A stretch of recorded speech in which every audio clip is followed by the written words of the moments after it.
আমি না সবসময় ভাবি আপনি আমার কাছে ফিরে আইবেন। আমি মেঘলা বাড়িতে এসেছি, আজ রাতে বাসে ফিরতে পারবো না, এখানেই থাকবো। না, আমি তোমাকে ডিভোর্স দিব। এত মায়া বাড়িয়ে কি লাভ? মায়াকে আপনার জন্য আমার কম আছে? তোমাকে নিতে এসেছি, চলো বাসায় চলো। অনেক। আমি স্যালুট দিতে পারবো না। এইভাবে স্যালুট দিতে হয়, এভাবে তুলেন। ইয়েস স্যার, বলেন। যদি প্রমাণ করে যে মেঘলাই আসল শালিমা, তাহলে কিন্তু আমরা তাদের কাজটা পাবো। আমরা বর্তমানে খুব একটা খারাপ অবস্থায় আছি। যে বাস্তবতা আমার স্বামীকে আমার কাছ থেকে কেড়ে নিবে, সেই বাস্তবতা আমার বোঝার দরকার নেই। তোমাদের যা ইচ্ছে তোমরা তাই করো।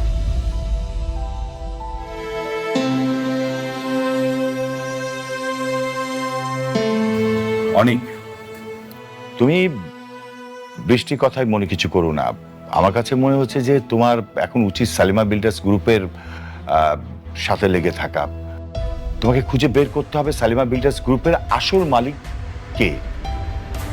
আমার তো মনে হচ্ছে যে আসল মালিকটা মেঘলা। দেখো, এটা যদি করতে না পারি তাহলে কিন্তু আমরা ঋণ খেলাপের দায়ে রাস্তায় ঘুরে ঘুরে থাকতে হবে। সাব্বির, চলো।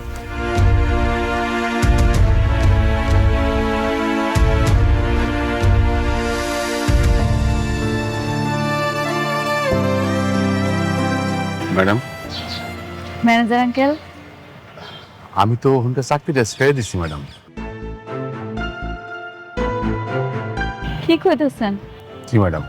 আপনি চাকরি ছাড়লেন কেন? আপনার কথা মতো তো আমি চলে আসছি। কেন আপনি চাকরি ছাড়তে গেলেন? কিছু কি হয়েছে? ম্যাডাম, আপনি চলে আসার পরে মানে আমাদের কর্মচারীদের সাথে এমন খারাপ ব্যবহার করছে, এই ব্যবহার মেনে নিয়ে তো চাকরি করা যায় না ম্যাডাম।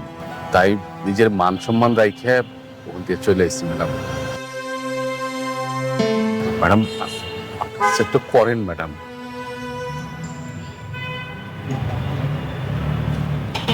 ম্যানেজার আঙ্কেল, ছোটবেলা থেকে আমার ধন সম্পদের প্রতি কোনো লোভ ছিল না, আর এখন তো আরো না। আমি জানি না আমার যে বাপ মা পালছে হ্যাঁ আমার আসল বাপ মা কিনা। তারপরে হ্যাঁ আমার এত ভালোবাসা দিছে, টাকা পয়সার অভাব বুঝতে দেয় না। সত্যি কইতেছি, আমি যেমন আছি খুব ভালো আছি। আমি আমার পরিবার নিয়ে অনেক সুখে আছি। শুধু একটু কষ্ট ছিল অনেকের জন্য, এখন ওইটা তাও কমছে। অনেক তো মাঝে মাঝে আসে, কথা হয়। আমারও তো লোভ নাই, আমি ওই ধন সম্পদ দিয়ে কি করবো আপনি কোন? তারপরও ম্যাডাম, আপনি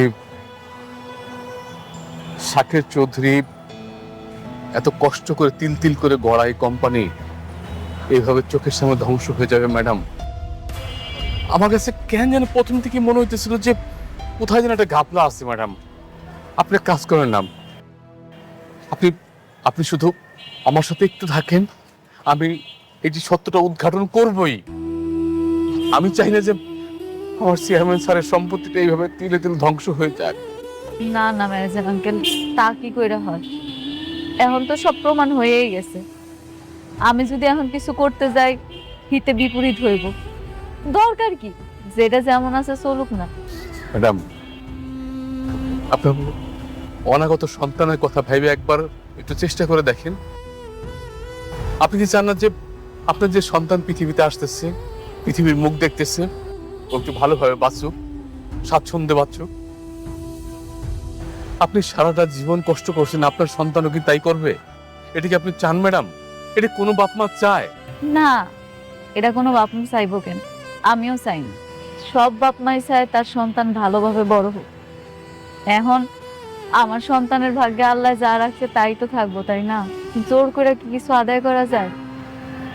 ম্যানেজার আঙ্কেল, আমি আপনারে কথা দিতে পারতাছি না আমি আপনার সাহায্য করতে পারবো কিনা, তা আমি চেষ্টা করি আপনার পাশে থাকি। ধন্যবাদ ম্যাডাম, এই আপনি কইলেন। আমি এখন থেকেই সত্য উদ্ঘাটনে বেরোবো।